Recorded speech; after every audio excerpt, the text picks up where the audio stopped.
Hello, I'm Starlight Flux. Hello, I'm Skybound, and we've just got finished watching Season 9, Episode 11 of My Little Pony Friendship is Magic. Yeah. And I will say this one would probably be more relevant to people when they get a little bit older, because the whole you working... It seems a weird one that they would... It's very weird for a children's show to cover an issue like presenteeism. I didn't even know that was the word for it. I mean, I have to admit, you know, it's something that is, depending on how much you like your job, or depending on how much you actually feel to stay after you should do, this could be more of a problem in certain situations than others. I mean, if you absolutely hate your job like you're in retail, you're not going to want to do that.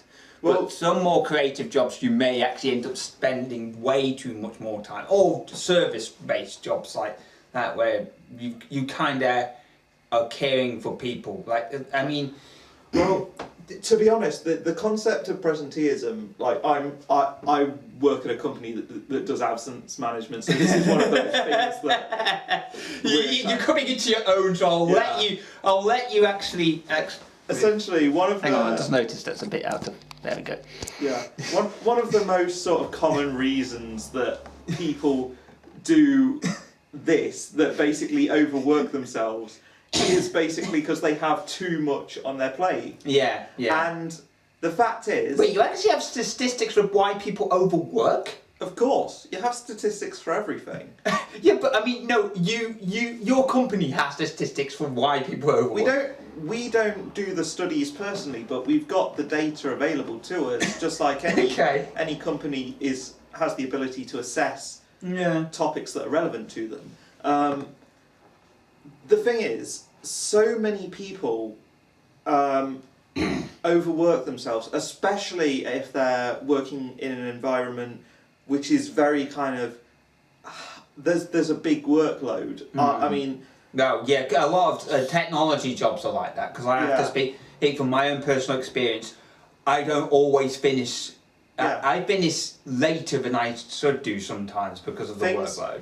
Basically, workload adds up, and to kind of help ease that workload, people end up, you know, during their annual leave, the time when they're not meant to be working. Oh, I never do that.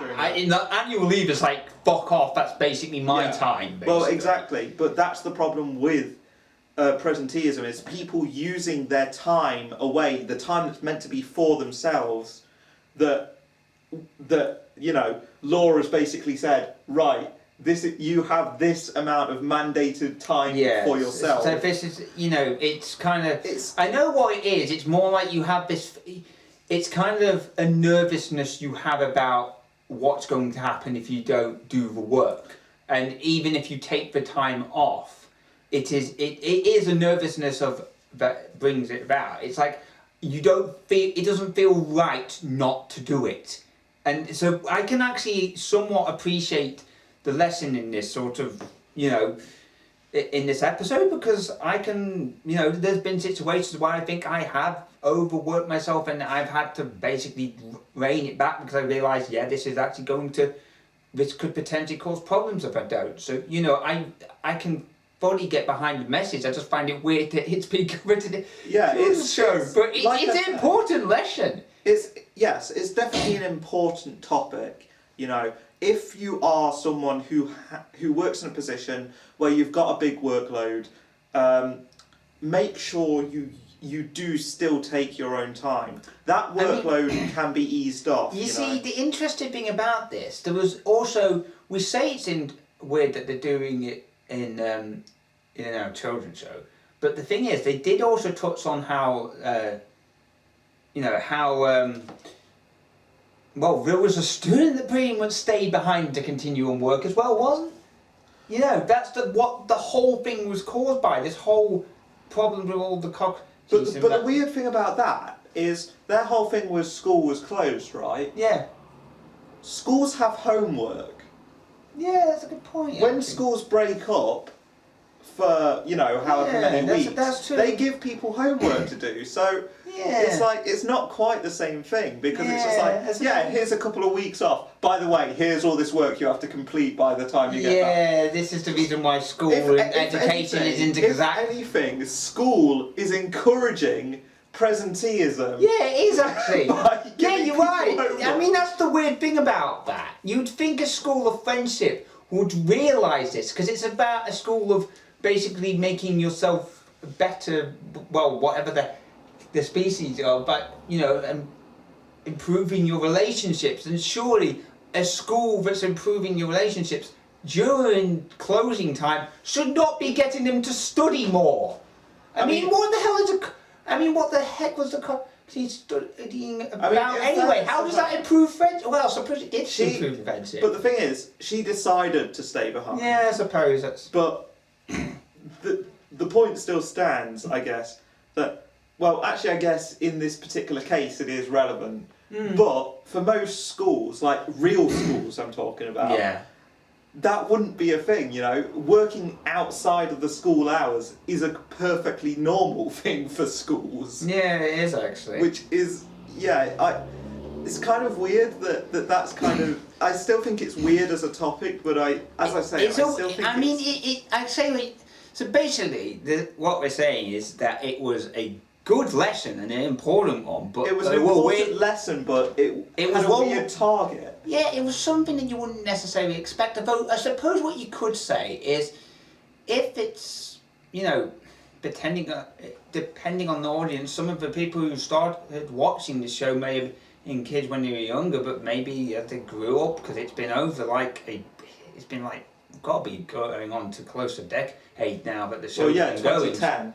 2010 is when it first aired. Yeah, so basically, it's the point I'm making is it's probably going to be.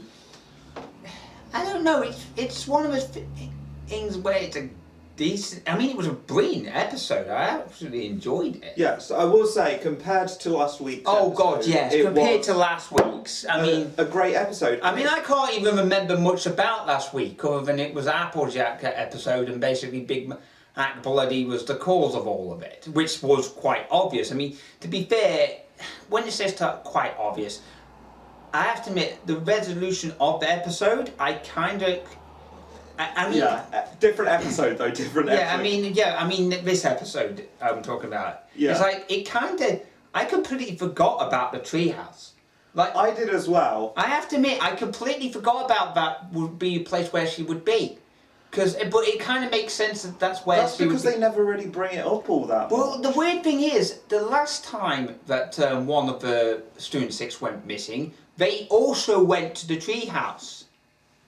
So basically, I think every time one of them goes missing, they're just going to be going to that treehouse. Or they're just going to spend like all day looking around every other place but the treehouse, and then go, oh yeah, by the treehouse. Yeah, the treehouse. Yeah, it's like, yeah, how many times is that going to happen? Hopefully, because this has happened That treehouse twice. is the fucking room of requirement, you know. Oh God, it is! You're bloody right, it is the room of requirement. I'm saying that now, but basically, that's probably not going to occur again. They're probably going to go straight there next time, because they've had this happen a couple of times now, and we've got caught out by it a couple of times, so next time they'll just go straight there. And that's the one time where they won't be there.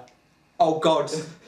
But yeah, I've got one other complaint, I guess it could be, to make, alright? Starburst, or whatever the fuck his name is. What is his name? The yellow one. Yeah, I think it is Star. Yeah, I think it's Starburst, I think. You're confusing me now! No, because I have a feeling... God damn it, I'm going to look it up, fucking hell. I have a feeling that Starburst is like Starlight and... Sunburst! Sunburst! God's sake! That's You it. got me confused with it then! No, because it's like, the ship name is Starburst, you know, Yeah. Starlight and... Oh, so you do know some of the ships then? I know some of them, yeah. Oh, so it's the shipping side you keep it up to date with. That one I remember just because Sunburst's off... No, fucking... Starlight. Starbursts are awesome. I could do with some Starburst right now because my brain is not in gear right now. To be fair, I've not been alright either because I've had to I had to wake up early to let a plumber in, for God's sake. But Anyway, what was I saying? yeah, you were basically saying that. Yeah. Oh yeah. Sunburst. Yeah, something. Oh, you know these whatever the fuck they're called. Cockatoos. Cockatrices. They're solitary creatures. You showing a fucking group of them. Solitary creatures until they're migrating and then they work together. Are you suggesting that cockatrices migrate? Yeah. Oh, God. Of course not. They could be carried. How will you carry one of those things without turning to stone? Yeah. I mean, also, another thing, how did he not turn each other to stone? How did he not do that? Because that doesn't mean, because, you know, with the whole, I mean, I am applying the, you know, the weeping angel logic there, where basically if they stare at each other, they bloody return to stone, but maybe it doesn't work with cockatrices like that, does it? I'm pretty sure though cockatrices can kind of turn on their Yeah, I think they have some ability to control. I think they have to kind of go. And they can turn it on and off. I think. Yeah, they have to do the glowy eye thing. So it's like omowa mo shinderu, and then you turn stone. Yeah. Anyway, before you get the chance to say nani. God damn it! What is this? Anime memes? Of course. Hey, there's our idea. We could actually rate pony memes or anime memes at some point. Maybe once the show's finished. But yeah, I would say that was a good episode, and not just compared to the last episode. No. As an episode itself. As an episode on its own, I think that was a good episode. It was a good episode. It covered an interesting topic, an interesting moral. Yeah, it was a moral that was a topic that was somewhat closely related to my heart, really. So, and closely related to mine because I've had to learn essentially this same lesson in another, before now. A couple of years ago I would have probably learned more. Well, let's just put it this way: a couple of years ago, I probably needed to learn this lesson a bit more. But yeah, proper interesting episode. That one definitely gets an 8.5 from me. I was really impressed with that. Yeah, so 8.5. I think I would give it 8.6. Yeah, 8.6. I think it was generally good, and it was enjoyable. The moral was good, and it was well executed, and there isn't really much more I can say about it other than that. I mean, how it will tie into the future episodes, I don't know, but we'll have to see. I mean, at least it was definitely better than the last one. But on that note, I think it's probably worth wrapping it up because I don't know how long we've been rambling on that.